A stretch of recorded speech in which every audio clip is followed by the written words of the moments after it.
The gang is back.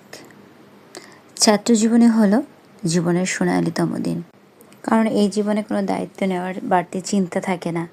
শুধুমাত্র স্বাধীনভাবে বাঁচো এবং নিজের ভবিষ্যৎ গড়ার জন্য পরিশ্রম করো। এখন যতটা পরিশ্রম করতে পারবো, ভবিষ্যৎ তত সুন্দরভাবে গড়তে পারবো। এটাই ছিল ছাত্র জীবনের মূল লক্ষ্য।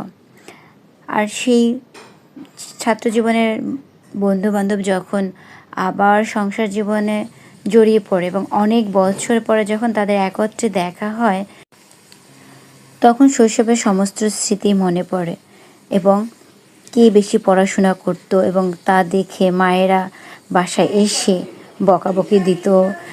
এই যে ছোটো ছোটো মিষ্টি মিষ্টি গল্পগুলো তখন ওদের মুখে শুনে খুবই ভালো লাগলো।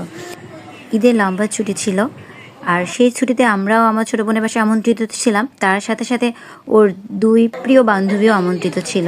আমার সেই ছোটো ছোটো বোনগুলো আজ অনেক বড় হয়ে গেছে এবং আমার সারিতে চলে এসেছে তারাও এবং মা। এখন আমরা 4 বোনই ধরতে গেলে 4 বোন 4 ভাইরা ভাই অনেক সুন্দর সময়টা কাটালাম। দিনটি সেই সকাল থেকে কিভাবে যে রাত হয়ে গেল বোঝাই গেল না। রান্না বান্না, গল্প, হইচই, বাচ্চাদের দুষ্টুমি, কথা বলা, এই যে আনন্দের সময়টুকু কাটালাম তা তোমাদের সাথে শেয়ার করলাম। তোমরা তোমাদের শৈশবের গল্প আমাদের সাথে শেয়ার করতে পারো।